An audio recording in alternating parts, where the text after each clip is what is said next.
All righty. Welcome to Her First Million, a new YouTube channel tailored exclusively for women business owners in the trades. And I am Amanda Bedell, your host and guide on this journey. With Her First Million, we're dedicated to providing 3 segments that transform your business trajectory. I have Love Your Numbers. That's where I unravel the complexities of financial management. We're demystifying numbers. This isn't accounting 101. We're really trying to figure out how you make decisions in your business based on your numbers. Then the second segment is called Ask Amanda. Those are where your questions take center stage, and no business question is off limits, whether you slide into my DMs for privacy or you share your comments in below. I'll go ahead and grab those and I'll give you insightful answers to help you steer your business in the right direction. And then the segments that I'm most excited about are the interviews. I sit down with trailblazing women entrepreneurs who have excelled in their industries traditionally dominated by men. In these interviews, we unearth the strategies and navigate through challenges and uncover the well-kept secrets that have led these exceptional women to that coveted first million and beyond. And today, right here, right now, we are live with one of those conversations with none other than Hepsie Goodin. I am so excited to have you. Welcome, Hepsie. It's great to see you. Hepsie is a female leadership, business, and marketing consultant that supports women to stop working like men by bringing in the feminine economy into business strategies. We're going to learn about what that means. And she helps create better leaders to invest in themselves, support their teams, and avoid frustration or burnout. Women made amazing progress in the workplace. However, we've entered into the workplace that was created by and for men. So to strive, many of us have adopted that masculine persona in business strategy, and it results in feeling exhausted or ashamed of not knowing what to do next. So thank you so much for being here. I'm excited to hear more about this. And why do you think women work like men? Exactly like you just said in the intro. I think that we strove to be in the workplace and we entered the workplace, but the workplace didn't change. It was for men, designed for men and created by men. So we wanted to prove a point and have done so very well. I think we've now got to a point, though, where what we need to do is the women in successful positions need to use their influence to change. Just because we have done it, like, for example, I returned to work when both my children were 3 months old into a management position to keep hold of my career and prove that I could be a mum and a kind of career woman. In hindsight, probably not the best thing to do because I probably couldn't give both my attention. But I think that we now we've proved that we can work. We've proved that we're efficient and effective in the workplace. Now is our time to make change, to be able to not burn out, but also kind of continue to be effective. And it's not just for women as well. I think that the men within the workplace have also adopted almost like too much of an alpha work modality. It's all about I talk about yin and yang. We need to kind of just have a look at how we approach things and are they the right way. It doesn't have to be all feminine. It doesn't have to be all masculine. We just need to create curiosity and question why we're doing things, because we're doing things because we were told it was the way, but that was 50 years ago. We're now in 2024 and there is room for change and a need. And do you see that in smaller companies too? Like those of us that own companies, what kind of mask are we bringing in even when we start our own companies, right? I think there's still a want to prove ourselves. I definitely no. I've been a consultant, and also I own my own product business, and I like almost like a slave to the computer or a slave to whatever I'm doing, even though I know that actually maybe my productivity is much better in the morning, and that's when I'm really good. But if I almost need to be sat at a computer or seen to be doing something at 4 o'clock in the afternoon, 5 o'clock in the afternoon, when actually that's more about presenteeism, even though I'm my own boss. So I do have to have a word with myself. Yeah, we do definitely still bring some of this in. And in every single interview, I feel like I need to say this, that we're not bashing men on this show. We definitely, there are great things that have come from the way that we have worked. But as you mentioned, you know, that influence and creativity and collaborativeness that we can bring when we have just a potentially softer approach could really actually make us bigger or more effective. Yeah, and the younger generation that are coming into the workplace and startups and employees are bringing that with them. So not only is there a need for successful women change their approach so that they don't burn out and they can be more aligned with their own personal selves, there also needs to be a change to be able to collaborate with the younger workforce. Otherwise, there's going to be a huge divide. And when I talk about masculine, kind of from a stereotypical point of view, when I was training to be I was at university and I did fashion design and business studies. It was all very much structure, and from a business point of view, it was money. Money was the only thing that was important in business. Whereas now, how I work with people, it's about money as an important ingredient, but the people, and that includes yourself, are as much as an important ingredient within your business mix, and also obviously the responsibility of care to the planet as well. Yes, I do agree with that. We talk a lot about profit in my work, but we can't do what we do without the people. Business really at its core is about people and solving problems, right? So exactly. Yeah. And why do we need to change? I know you said a little bit about burnout. Can you tell me some more examples of why we need to change? I just think that, again, like burnout is the main indicator of a need for change, especially when you look at generally the successful women are in their 40s and 50s. They've may have had families, that they still have a career ahead of them. They're not kind of like coming towards the end, so there is time for change and to feel more fulfilled and feel more successful.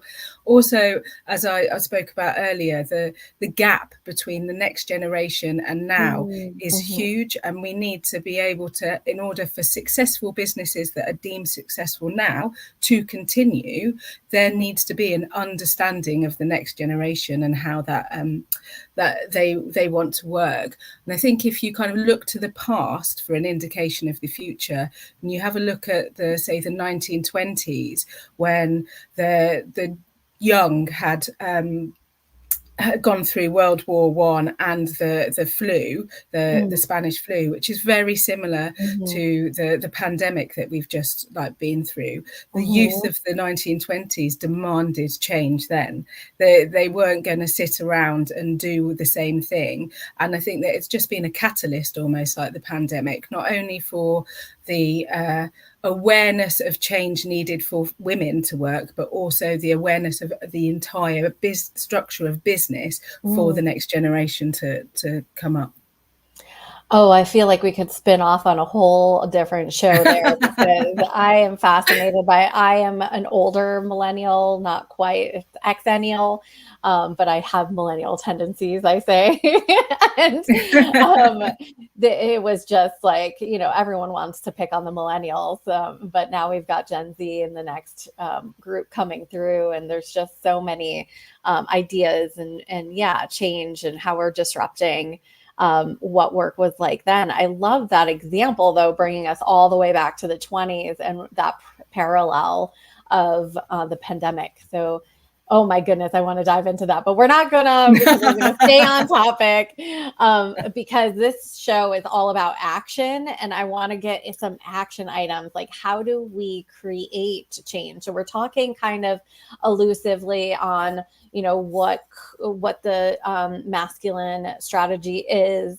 How we can feel burnout from the way that business is done now, but how can we actually create change? I think the first point of creating change is about having curiosity and awareness that change is doable and it's there and anybody can do it. From a masculine, feminine point of view, the awareness of what a masculine economy is it is essential. But just to kind of like flip back a little bit, when you're having a look at business strategies, I personally believe that there's the business strategy, but it's also being aware of your own behaviours. So it's the person and the business both need to kind of understand that there is a need for change, because if the business is ready for change, it needs the people to be able to change at the same time. And from the awareness of a masculine and feminine economy, Jennifer Armburst wrote an amazing book called The Proposal for a Feminine Economy, where she identified the masculine traits of capitalist American business, actually.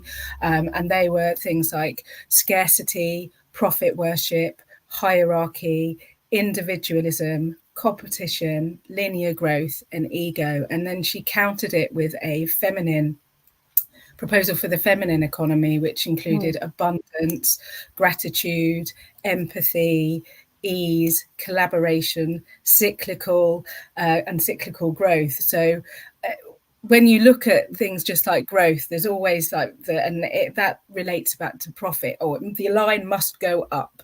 That's all that we'd be interested in sort of old school business thinking. But actually, we are beings that work by cycles. So you do need to have time where you rest, you reflect, you sow, and then you reap. So it's almost like looking at yourself as a season and your business as a season. You can't be on all the time. So there's that sort of, and when looking at kind of scarcity versus abundance, if you've got a problem that comes into the business or a challenge, rather than looking at a problem, look at what you've got, and then kind of like use your resources and see, rather than kind of like be paralyzed in that, this is how we're going to do this, we've never got enough, it's not going to happen. You need to be positive and then move on, rather than being in a scarcity mindset.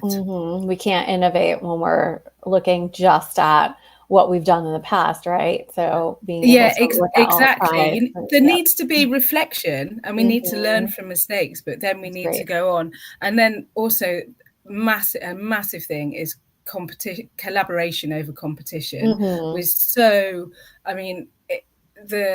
The doors have been locked in business for so long, but just things like the technology like that we're talking on now, StreamYard, means that so much has opened up, and it's not just for the select few, but actually working together is far more beneficial for everybody than just working on your own and being an individual. Is whether it's within the industry, collaborating with your what seemed to be competition to be able to move forward, or whether it's in your actual business where the team collaborates rather than the individual, and you'll create much more progress much faster than doing that. I'd like to dive a little bit deeper into the profit piece, because my background, I had a bakery business that I started from literally nothing, one farmer's market booth, and then I bootstrapped it. I had a retail store, a wholesale manufacturing facility. We did multiple seven figures, but I had literally zero profit. I was paying for myself out of credit cards and my life savings, of which all disappeared, and I had to sell my company really quickly.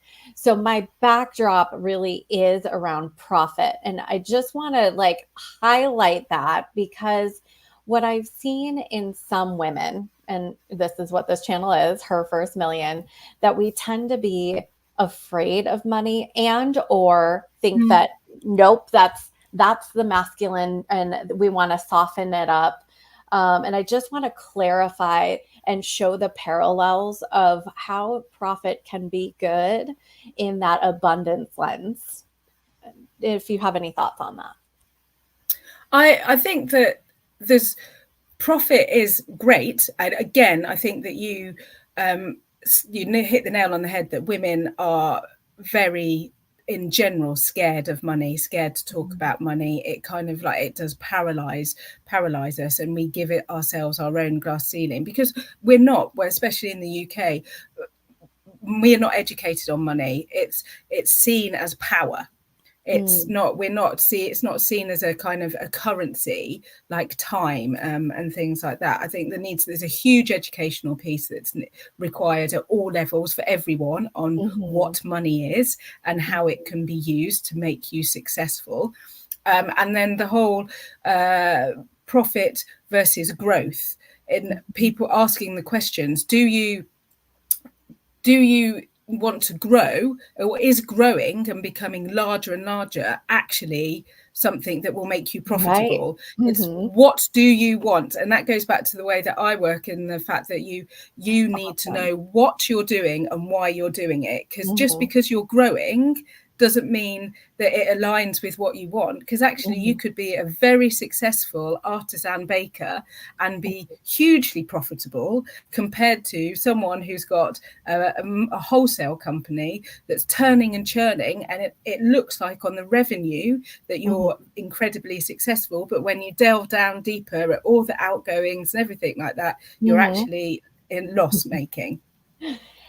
Build with the end in mind. What kind of life do you want? Yes, exactly. Yes, of course. Yes. Yeah, and question. I always say, why are you working? What do you want to achieve by working? Yes, there's kind of the need to live and like pay the bills and everything like that. But what is your actual vision?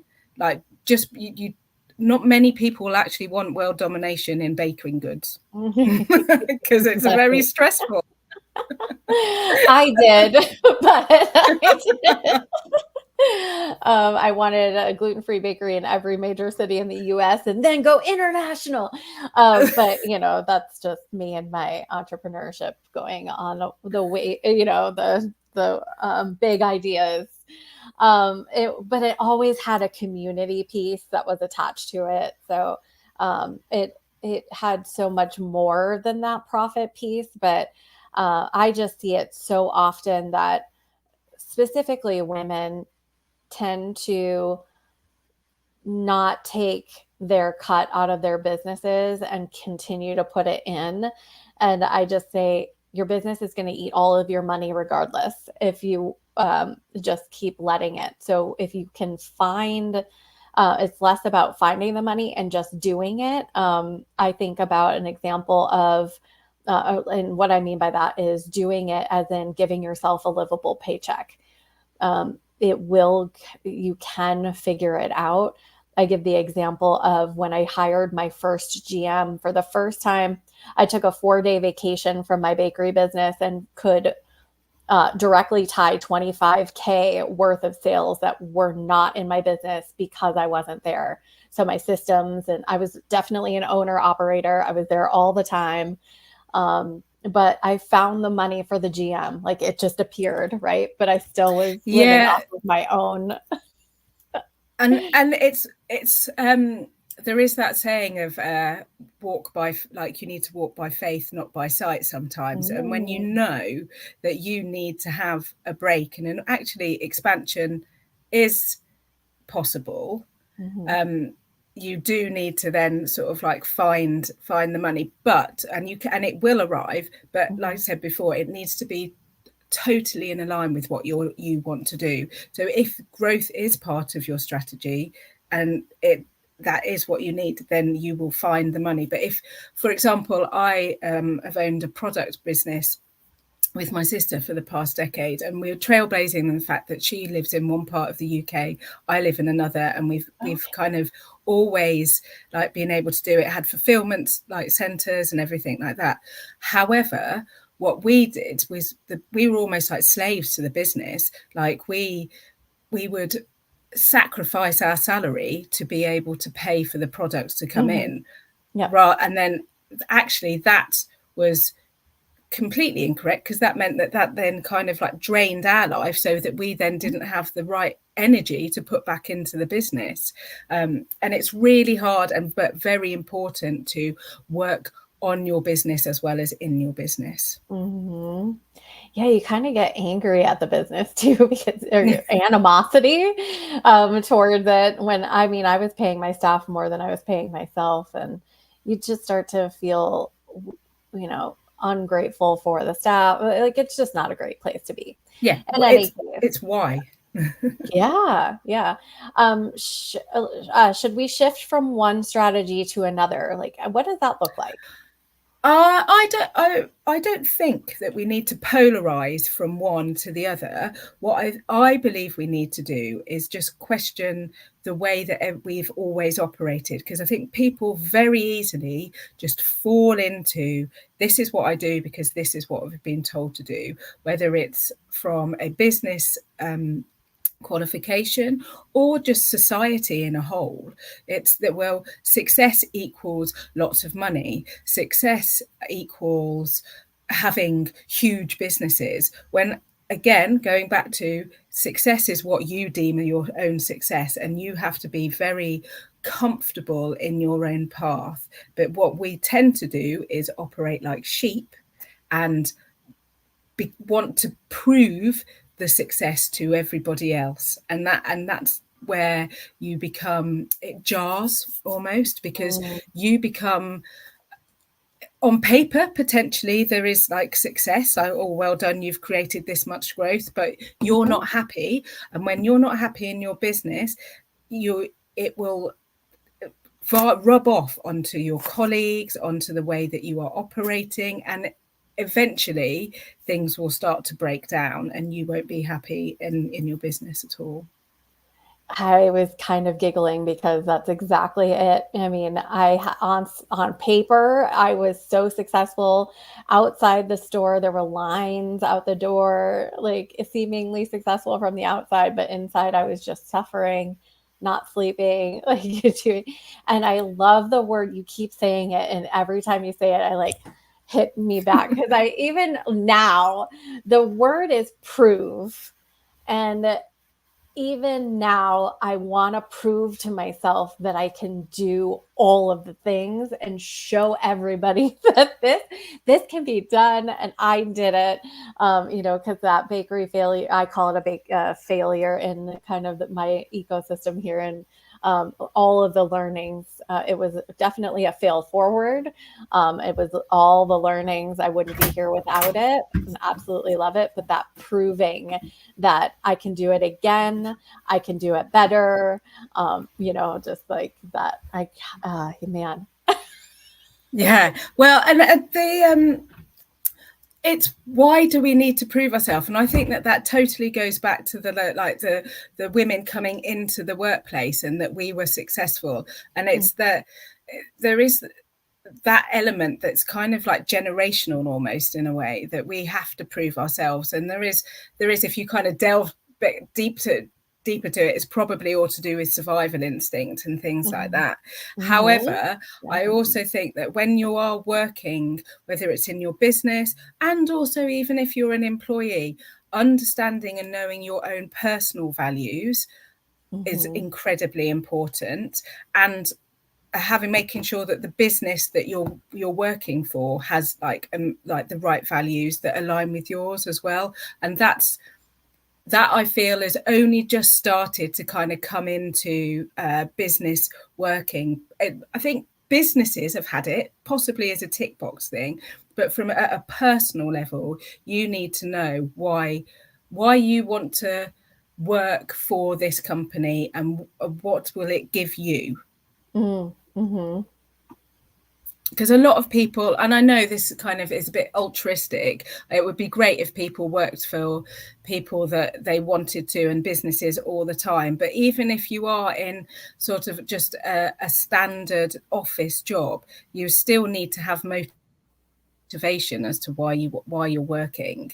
There's so much more to life than that than just working and getting up and working. Yeah. And that's where gratitude. So good. Yeah, gratitude. Yeah, so that's where gratitude comes into it. Whereas within the masculine economy, like being thankful and appreciative of anything other than success wouldn't be kind of like seen as a positive. Whereas actually, when you're even in a very standard job, appreciating that you've got that, and Mo Gow always says, like, look down, there's always someone below you. So if you can have gratitude, that will give you kind of enhance your day as well. For the first time, I mean, this is, I guess I'm going a little personal here, but for the first time I've been a self-employed for over 12 years. And for the first time, I finally have something that's more important than just the business. And it's just amazing to, round out your life as a business owner, as an entrepreneur, or as a founder, however you identify, finding the whole wheel of life, and that, we just get so sucked in on creating this one thing that we let relationships go, or we let this go and that go. And it really is a balance. So I love what you just said. It's in that piece. And that goes back to like looking at like nature as an influence of the feminine economy, the seasons, and that there is more than just kind of like one thing. It's not just concrete. There's a whole ecosystem that works. We all work together. And when you're looking at yourself, your business is just part of one of your part of your ecosystem. For it to be a healthy, rounded person, you need more than just your business or just work. There needs to be other influences that are coming in. Yeah. I can find, we could go, oh my goodness, I could go off on that, just that one tangent again. I'm going to catch myself though, and talk about all of all the items, all the knowledge that you just shared with us. What's one essential insight that our listeners should be aware of today to reach their 1 million in revenue, do you feel? I feel that they need to create curiosity in their why, their want, and their values. If they know that, then they can hang their decisions on those, and it will be the right for them, and it will feel aligned. And sometimes there might be amazing numbers being held in front of them, but if it doesn't instinctively feel right, you will have to say no. But in general, when that happens, another door opens, and you know why you've said no, and it's right. And that's all about looking at your business in a holistic way and knowing that the money is important, but so is the people and the responsibility of care for the planet and everything. Yeah, making better business. Yeah, making better businesses. And money is just one tool. I tell people that a lot when they're looking for capital, or however we're going about our work together. Money is just one tool, and we've discussed so many other tools here today. Could you recommend a valuable resource, a book, or workshops that have influenced your journey, or that you think that would influence our listeners' journey? Yeah, so I referred to Jennifer Armbust's proposal for a feminine economy. So definitely have a look at that, so you can see the polarization of masculine capitalists and her proposal for a feminine economy. And the way I work is creating a rhythm. So understanding your business and pinpointing it, tracking it on almost like a graph, a rhythm of where you are, when the masculine and the feminine, and where you want to be. You don't need to be at either end. You just need to be comfortable with where you are. And then Brené Brown, Dare to Lead is another amazing book, so that you can understand where and why you are leading and what you want to achieve as well. Because it's people fall into leadership and they have no idea. They're just good at something. They're not necessarily good at leading, and it's such a vital skill to have. Oh man, so many nuggets of wisdom over this last half an hour. Thank you so much for joining us. Do you have any last words of wisdom for our listeners?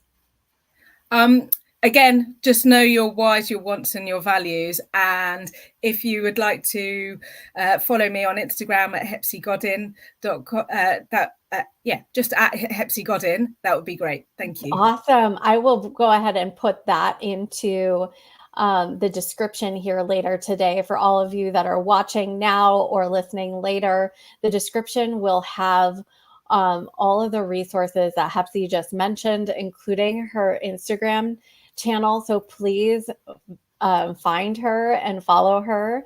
And those of you that are ready to make your first or next million, jump into the next Her First Million 5-day focus. That's where I show you the proven steps and the exact framework to building a business that reaches 7 figures consistently. So if you've been in business for at least 3 years, you may have hit a wall, or if you were like I was in the bakery business, hitting 2.2 annually, but working all the time. Or you might be somebody that is around the 500K a year mark with the dreams of what that $1 million business looks like on you. All you have to do is follow the proven steps, and I'm going to show it to you for free. Just give me 60 minutes for 5 days in a row, and you'll walk away with that 7-figure framework that you can use now and way into the future. This is a total immersive educational experience on Zoom where you interact with me in real time. And then we experience connection in the room of like-minded people just like this, where we help each other collaborate and grow. So it does have that feminine economy piece into it. And the only way to get this done, though, is through accountability. You'll have simple, achievable steps each day, each of the 5 days, that gets you towards a goal that at the end of the 5 days, you're not only leaving inspired and supported, but you have taken massive action that will be felt for months, if not years to come. So check the description for the link to enroll today. Your future awaits, and I can't wait to see you on day 1. And thank you. And if you like what you hear, please remember to subscribe and hit that notification button to stay on the loop of what the next episode of Her First Million is all about. Until next time, here's to your success.